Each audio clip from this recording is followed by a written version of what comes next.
और बड़ी खबर में बात दल बदल मामले की। झारखंड के पूर्व मुख्यमंत्री बाबूलाल मरांडी से जुड़े दल बदल मामले में झारखंड हाईकोर्ट में आज कुछ ही देर बाद सुनवाई होने वाली है। जी हां, इस पर सबकी नजरें इस पर टिकी है। आपको बता दें कि इस मामले में हाईकोर्ट में 13 और 14 जनवरी को लगातार 2 दिनों तक सुनवाई के बाद कोर्ट ने 19 जनवरी की तारीख सुनवाई के लिए मुकर्रर की थी।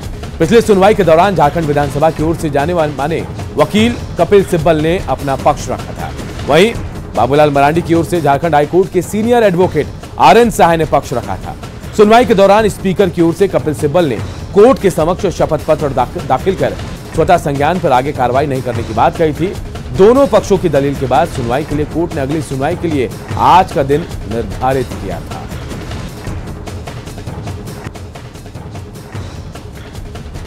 तो देखिए, आज बेहद अहम दिन है। दल बदल मामले में पूर्व मुख्यमंत्री बाबूलाल मरांडी से जुड़ा यह मामला था।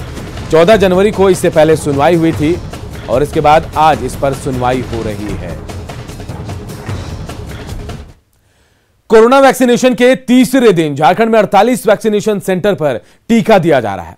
हालांकि जागरूकता की कमी और अफवाहों की वजह से रोजाना झारखंड लक्ष्य से दूर होता दिख रहा है। तीसरे दिन भी वैक्सीनेशन सेंटर में टीकाकरण की रफ्तार जो है बेहद धीमी है। रिम्स में 3500 से ज्यादा कोरोना फ्रंटलाइन वॉरियर्स का नाम जो है कोविन ऐप से रजिस्टर्ड हुआ था, लेकिन वैक्सीन लेने के लिए काफी कम संख्या में लोग यहां पहुंच रहे हैं। हमारे सहयोगी उपेंद्र कुमार ने रिम्स में कोरोना वैक्सीनेशन सेंटर का जायजा लिया। झारखंड में कोरोना वैक्सीनेशन का तीसरा दिन है। कल दूसरे दिन जहां 4800 लोगों को वैक्सीन देने का लक्ष्य था, उसमें मात्र 2923 लोगों ने वैक्सीन लिया। वहीं आज भी वैक्सीन लेने वाले बहुत कम पहुंच रहे हैं। जो बूथ है उस पर अभी हम रिम्स के कोरोना जो बूथ है वैक्सीनेशन का, वहां पर का दृश्य दिखला रहे हैं। इक्का दुक्का लोग यहां पर पहुंच रहे हैं देने के लिए। अभी तक मात्र 14-15 लोगों ने ही वैक्सीन लिया है। WHO की टीम पूरी मॉनिटरिंग के साथ पूरे जो अभियान है उसकी मॉनिटरिंग कर रही है। दिखलाने की कोशिश करेंगे, अपने कैमरा पर्सन से कहेंगे किस तरह जो जिला प्रशासन के जो टेक्निकल टीम है जो कोविन ऐप के जरिए पूरे वैक्सीनेशन को तकनीकी सहयोग कर रहे हैं, वो बैठे हुए हैं, लेकिन कोई वैक्सीन लेने वाले यहाँ पे नहीं दिख रहे हैं। वजह यही है कि जो आज 100 लोगों को वैक्सीन इस सेंटर पे देना है, उसमें महज 14 लोग ही अभी तक पहुँचे हैं। जबकि ये वैक्सीनेशन सेंटर का दृश्य है। अपने कैमरा पर्सन से कहेंगे कि दिखलाएं किस तरह से जो वैक्सीनेटर हैं वो यहाँ पे इंतजार कर रहे हैं कि जो वैक्सीन लेने के लिए लोग हैं वो यहाँ पर आएँ और ये वैक्सीन दें। इनसे हम बात करने की कोशिश करते हैं। दीदी, ये बताइए कि संख्या अब पहुँच नहीं रहा है, आप लोग बैठी हुई हैं। अब नहीं आ रहा तो फिर हम लोग क्या करेंगे? अभी तक तो 15 आदमी को पड़ चुका है। हम लोग इंतजार कर रहे हैं कब आ रहा है। देखिए, क्या नाम है आपका? रेणु कुमारी। कब तक ऐसे इंतजार करते रहेगा? मन भी नहीं लगता होगा फिर तब तक? 5 बजे शाम तक हम लोग रहेंगे यहाँ पे, जब तक पेशेंट हमारे जितने भी वैक्सीन लेने वाले हैं वो लोग को आना ही पड़ेगा। 5 बजे तक नाम से बुलाया जाए, कॉल करके उनके बुलाया जाए। क्या क्यों लगता है आपको कि लोग नहीं आ रहे हैं? क्योंकि आप लोग तो मेडिकल फील्ड से हैं, इन्हीं लोग को देना है। ऑन ड्यूटी है, हो सकता है लेट हो सकता है। मैसेज आ गया है तो अपना डिपार्टमेंट देखते हुए वो लोग आएंगे, एक एक करके आ रहे हैं। कल भी कम हुआ था।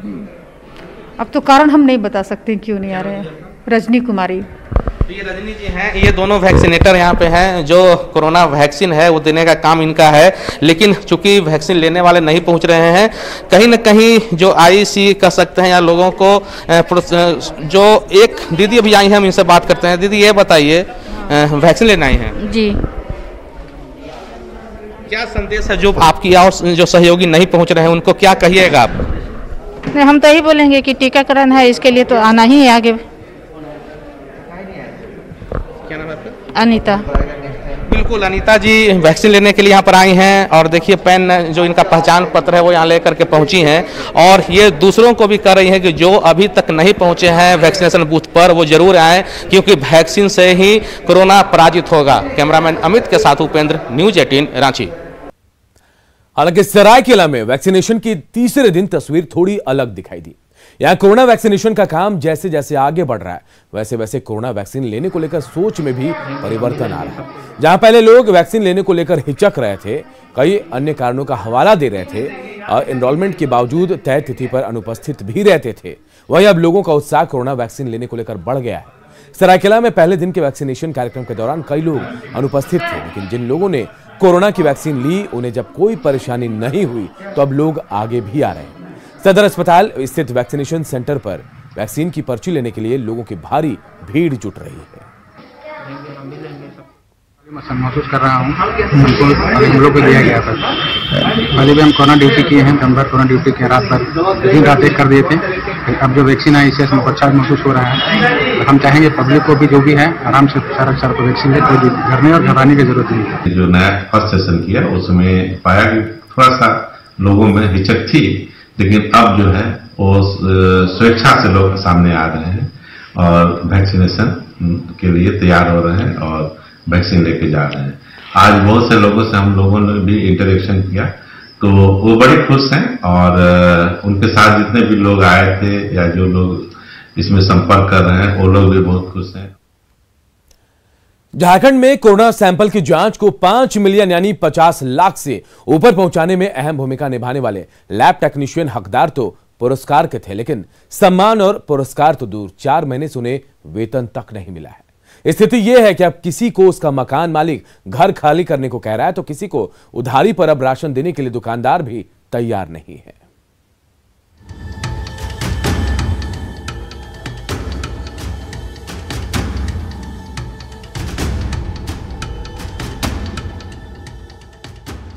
रांची के सदर अस्पताल में कोरोना संदिग्धों की सैंपल जांच करने वाले नवनीत हों, संजय हों या फिर कोरोना की हर रिपोर्ट को कंप्यूटर में एंट्री कर रही पूजा, सबकी समस्या एक ही है।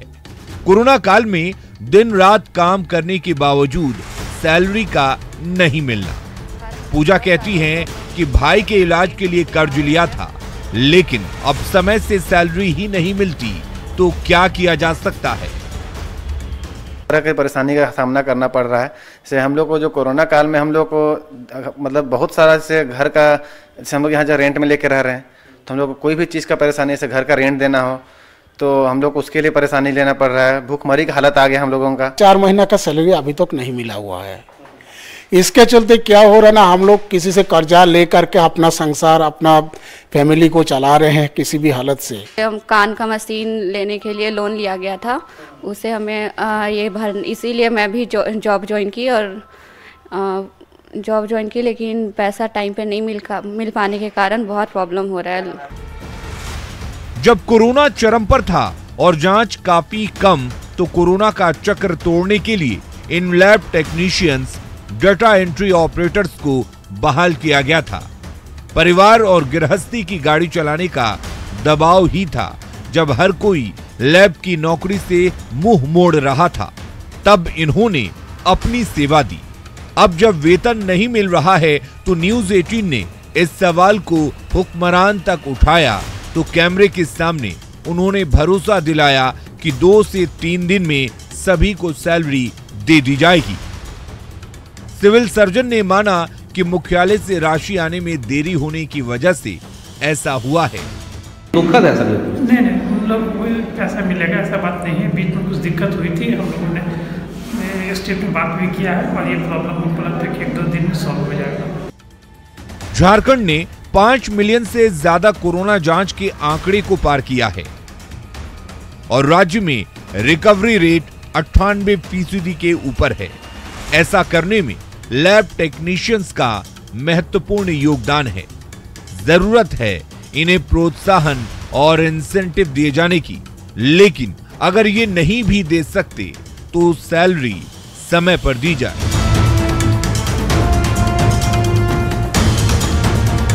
न्यूज 18 के लिए रांची से उपेंद्र कुमार की रिपोर्ट। और अब बात पलामू की। पलामू के ग्रामीण इलाकों में आज भी स्वास्थ्य सेवाएं बदहाल है। सरकार की पहल पर प्रखंडों में स्वास्थ्य केंद्र के भवनों का तो निर्माण हो गया, लेकिन यह महज हाथी के दांत साबित हो रहे हैं। यहां सुविधाओं के नाम पर कुछ भी नहीं है। नवा बाजार प्रखंड के कंडा गांव में करोड़ों रुपए खर्च करने के बाद 2 साल पहले स्वास्थ्य केंद्र के भवन का निर्माण कराया गया था ताकि ग्रामीणों को बेहतर स्वास्थ्य सेवा मिल सके, लेकिन 2 सालों से इस स्वास्थ्य केंद्र की शुरुआत नहीं की गई। कंडा गांव के प्राथमिक स्वास्थ्य केंद्र का जायजा लिया हमारे सहयोगी नील कमल ने। नावा प्रखंड के कंडा गांव में करोड़ों रुपए खर्च कर स्वास्थ्य केंद्र का भवन का निर्माण हुआ है। मैं दिखाने की कोशिश करूंगा कि ये नावा बाजार प्रखंड के कंडा गांव में ये स्वास्थ्य केंद्र का भवन बना है और आप देख सकते हैं कि भवन पूरी तरह से बन के तैयार है, मगर इसमें अभी भी ये आप देख सकते हैं कि यहाँ पे ताला लगा हुआ है और ये अभी इसकी शुरुआत नहीं की गई है। यहाँ कोई स्वास्थ्य सुविधा की शुरुआत नहीं की गई है जिससे कि यहाँ के जो स्थानीय ग्रामीण है उनको स्वास्थ्य लाभ मिल सके। आपको बता दूं कि ये पूरे प्रखंड में अगर बात करें तो पूरे प्रखंड में महज एक चिकित्सक हैं स्वास्थ्य विभाग द्वारा। ये हालात है, आप देख सकते हैं कि ये बिल्डिंग पूरी तरह से यहाँ पे बन के तैयार है, सारी सुख सुविधाओं से लैस। हालांकि फ़िलहाल ये ताला बंद है, लेकिन मैं दिखाने की कोशिश करूंगा कि पूरा जो व्यवस्था होता है, खास करके डॉक्टर्स का क्वार्टर, स्वास्थ्य सुविधा के लिए जो ओपीडी बनाए गए हैं, सारा जो बिल्डिंग है वो पूरी तरह से बन के तैयार है, मगर इसकी शुरुआत नहीं की गई है, जिससे यहाँ के जो लोग हैं, स्थानीय लोग हैं, उनको स्वास्थ्य लाभ नहीं मिल पा रहा है। अभी तक शुरू क्यों नहीं किया गया? अभी तो 2 साल से ही बन के तैयार है जी, तो अभी तक शुरू नहीं हुआ है? नहीं, शुरू नहीं हुआ। तो अभी कैसे, जब बीमार पड़ते हैं तो कहाँ जाते हैं आप? डाल्टनगंज। और यहाँ कोई सुविधा नहीं है? ना, अभी कहाँ सुविधा नहीं है। और यहाँ जो पहले से उप स्वास्थ्य केंद्र, उसकी क्या स्थिति है? यही स्थिति है।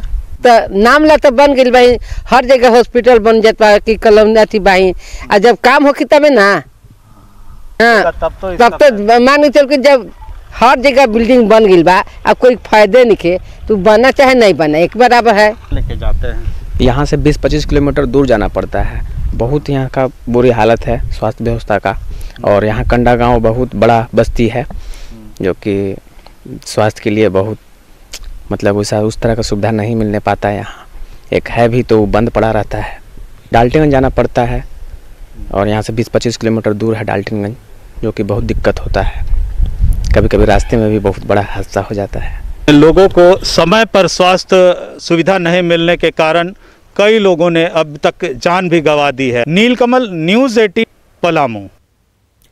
ओटीटी प्लेटफॉर्म पर दिखाया जा रहा तांडव फिल्म में विवादित सीन्स को लेकर देश भर में सियासत शुरू हो गई है। फिल्म का राजनीतिक दल जहां विरोध कर रहे हैं, तो वहीं अब हिंदूवादी संगठन आरएसएस और वीएचपी ने भी इसको लेकर अपना विरोध जताया है। हमारी जो सहन शक्ति है, इसकी परीक्षा ये लोग कब तक लेंगे? मैं भारत सरकार के सूचना और प्रसारण मंत्रालय से यह निवेदन करता हूं कि ऐसे वेब सीरीज निर्माताओं के ऊपर कठोरतम दंड, चाहे वो किसी भी धर्म के बारे में हो, मैं सिर्फ अपने बारे में नहीं बता रहा हूं, भारतवर्ष में जितने भी धर्म हैं, चाहे किसी संप्रदाय के हैं, किसी व्यक्ति के हैं, उनके ऊपर इस तरह के गंदे आरोप, उनके भद्दे कमेंट करना, यह हिंदू समाज अब बर्दाश्त नहीं करेंगे। कोर्ट में केस करके और ये करके मुंह तोड़ जवाब देंगे, पत्रकार सम्मेलन में जवाब देंगे, वक्तव्य के माध्यम से जवाब देंगे। ये हम इसको बर्दाश्त, विश्व हिंदू परिषद बर्दाश्त नहीं करता है, ना करेगा। राष्ट्रीय सड़क सुरक्षा माह के तहत जमशेदपुर शहर में अनोखे अंदाज में ट्रैफिक पुलिस लोगों को जागरूक कर रही है।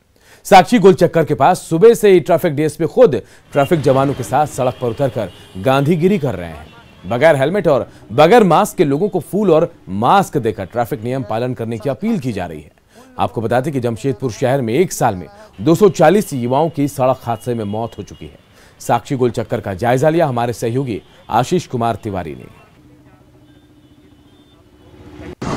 जमशेदपुर शहर में आप देख सकते हैं कि जिला प्रशासन की ओर से ट्रैफिक पुलिस द्वारा शहर में सड़क सुरक्षा सप्ताह चलाया जा रहा है। इस दौरान आप देख सकते हैं कि किस तरह लोग जो है बिना मास्क, बिना हेलमेट और टिप्पर राइडिंग लोगों को पकड़कर गांधीगिरी की तरह आप देख सकते हैं कि किस तरह खुद ट्रैफिक डीएसपी लोगों को फूल दे रहे हैं और एक पंपलेट दिया जा रहा है जिसमें सभी जो ट्रैफिक के नियम होते हैं उसको फॉलो करना है। उसके तहत उन लोगों को जागरूक किया जा रहा है।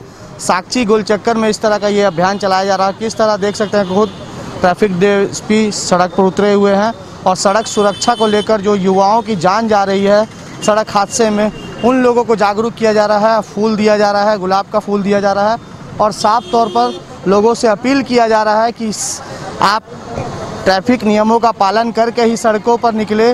और इसको लेकर क्या कुछ डीएसपी साहब लोगों से अपील कर रहे हैं, हम सर से ही बात करेंगे। सर, क्या कुछ आप ये अभियान चला रहे हैं? नहीं, ये पूरे भारतवर्ष में राष्ट्रीय सड़क सुरक्षा माह का आयोजन किया गया है। मैं वैसे लोगों को अवेयर करता हूँ, आप सामने में देख लीजिए। एक ये 3 बच्चे हैं, ये जा रहे हैं, ये एक्सीडेंट को स्वयं आमंत्रित कर रहे हैं। तो मैं इनसे गुजारिश कर रहा हूँ, उनको समझा रहा हूँ कि 3 व्यक्ति जब मना है तो आप क्यों इसको 3 व्यक्ति के साथ इस्तेमाल करते हो, मत करो। साथ ही उसी तरह से मैं कार ड्राइवर जो 4 व्हीलर ड्राइव है उनको भी मना करता हूँ। और पाजी को पकड़ो जी, उनको भी मैं मना करता हूँ कि आप सीट बेल्ट लगा कर चलें। और मैं सभी को प्रोत्साहित कर रहा हूँ, सबको जागरूक कर रहा हूँ, यातायात के प्रति मैं अवेयर कर रहा हूँ कि नियम कायदे कानून को थोड़ा आप लोग अपनाइए, अपने अंदर में इच्छा शक्ति जागृत करिए, ताकि आप भी सुरक्षित रहेंगे तो आपका परिवार सुरक्षित रहेगा, सब लोग खुशहाल रहेगा। मेरा यही संदेश जमशेदपुर के आम नागरिक को ये यातायात पुलिस की तरफ से है। सही कहा, ट्रैफिक डीएसपी थे, उन्होंने साथ भी सुरक्षित रहेगा। तो हम भी आपसे नियम अपील यही करते हैं कि ट्रैफिक नियमों का सभी पालन करें, तभी आप और आपके परिवार खुश रह सकेंगे। न्यूज़ 18 के लिए जमशेदपुर से आशीष कुमार तिवारी। देश की आजादी के बाद पहली बार ऐसा होगा जब सिमडेगा में इस बार महात्मा गांधी कृषि मेला नहीं लगेगा। 26 जनवरी से 31 जनवरी तक हर साल यह मेला लगता था, लेकिन इस बार जिला प्रशासन ने फरमान जारी कर मेला नहीं लगाने का आदेश दिया है। इस मेले से नगर परिषद को 50 लाख के राजस्व की प्राप्ति होती थी, लेकिन कोरोना को लेकर इस पर रोक लगा दी गई है। बिहार के विश्व प्रसिद्ध सोनपुर मेले से इसका इतिहास जुड़ा है। संयुक्त बिहार के वक्त झारखंड के सिमडेगा में किसान उत्पादों की प्रदर्शित करने के लिए महात्मा गांधी कृषि मेला लगता था और सोनपुर में जानवरों के लिए यही मेला लगता था। हर साल किसान इस मेले में अपनी फसल को प्रदर्शित कर इनाम पाते थे, लेकिन इस बार उन्हें निराशा हाथ लगेगी। बिहार के छपरा से 4 लोग मेले में बांसुरी बेचने पहुंचे, लेकिन यहां पहुंचकर इन्हें पता चला कि मेला इस बार नहीं लगेगा, तो ये भी निराश हो गए।